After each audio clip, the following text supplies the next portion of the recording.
Buen día. El aborto en Colombia.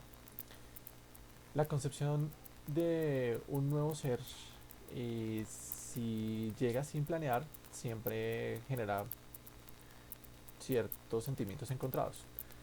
Cuando las personas se ven enfrentadas a labores hacia las que no están acostumbradas a hacer, entonces pues tienen que cambiar sus hábitos, dejar ciertos placeres, ciertas costumbres para trabajar o trabajar más en pro de esos nuevos hijos, darles un adecuado bienestar físico y emocional.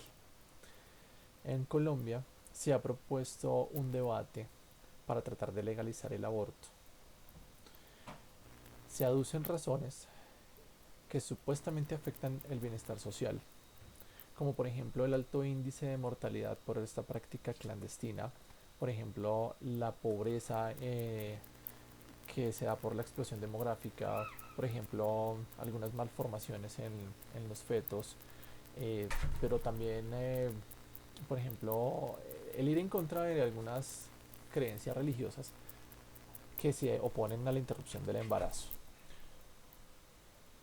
Sea como sea, lo cierto es que la interrupción de un embarazo es el quiebre de una cadena que hereda vida desde un tiempo que los humanos no comprendemos. Y ese quiebre es la definición de un asesinato. Y no creo que existan argumentos que faculten a alguien para permitir un asesinato. Los defensores de la legalización incluso también entienden que el aborto es algo condenable y que no debería realizarse después de cierto tiempo. Pero, ¿cuándo es ese tiempo? ¿Qué dicen ellos, digamos, desde cuándo consideran que sí es justificable de ahí para atrás el asesinato? Bueno, pues se basan en algunos hechos científicos para tratar de determinar cuándo empieza la vida humana, pero esos hechos científicos, esos experimentos, esas pruebas, esos estudios solamente clasifican el desarrollo humano, más no nos dicen cuándo empieza a ser humano. Realmente ahí podemos ir más allá para entender, juzgar sus argumentos, como los que nos expone una de las defensoras del aborto, que es Mina Piekerwicz, en 2015, y nos dice que el ser humano empieza a existir cuando su sistema nervioso ha adquirido la estructura y la funcionalidad necesaria para percibir estímulos sensoriales, que experimentar dolor y adquirir conciencia y autonomía, todo lo cual no se da sino hasta después de la tercera y última fase del embarazo. O sea que a partir de, o sea, antes de eso, no existe. ¿Qué nos dice con respecto a los derechos de esa persona? Nos dice, ni al óvulo fecundado, ni al cigoto, ni al blastocito, ni al preembrión, ni al embrión, ni al feto se le pueden conferir estatus ni derechos de persona anterior al nacimiento. Entonces, una persona no tiene derechos definitivamente, sino hasta cuando nace, ¿ok? Y un poco antes ni siquiera existe.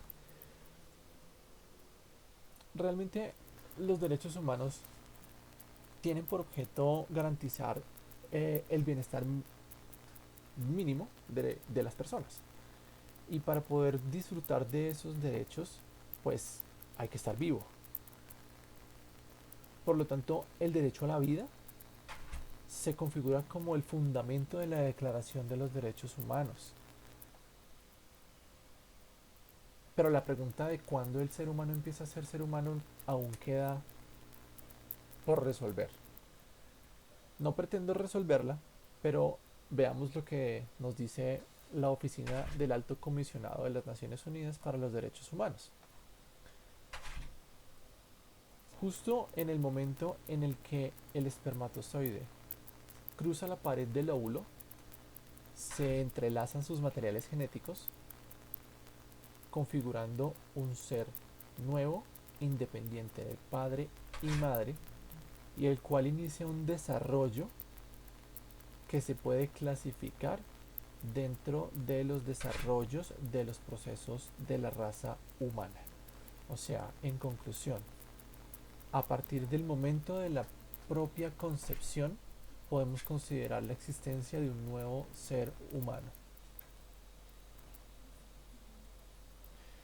Como civilización, hemos sido capaces de entender cómo se forma un nuevo ser. Es como ser testigos del proceso evolutivo, pero eso no nos hace conocedores del inicio de ese proceso, de dónde viene esa cadena. Entonces podríamos plantearnos dos preguntas. Si el inicio de esa cadena, el iniciador de esa cadena fue Dios, ¿cómo podemos los hombres adquirir autoridad para poder intervenir en esa cadena si no nos pertenece? Y si no fue Dios, entonces es porque el origen de la vida obedece a los designios de los principios naturales. Y esos principios naturales aún son incognoscibles para el humano. ¿Cómo podemos nosotros decidir sobre algo que no conocemos? Sobre algo a lo que somos absolutamente ignorantes. Resulta para, o sea, es imposible que el hombre encuentre razones coherentes para determinar quién puede y quién no puede acabar con la vida de otra persona. Para finalizar, quiero anotar que los fenómenos descritos por la ocurrencia de los embarazos no deseados realmente sí afectan a la sociedad, sí la afectan, pero no porque ocurran, sino por lo que no hacemos con respecto a esos fenómenos, por la indiferencia, por la incapacidad de ocuparnos de ellos. La sociedad se afecta porque debería ser capaz de garantizar las condiciones de vida para los individuos que llegan a esta comunidad. Hacia allá deberían estar encaminados los esfuerzos de la sociedad, no en cambio hacia la búsqueda tan vehemente que hacen para tratar de legalizar matar personas para corregir errores que cometen otras personas. Muchas gracias.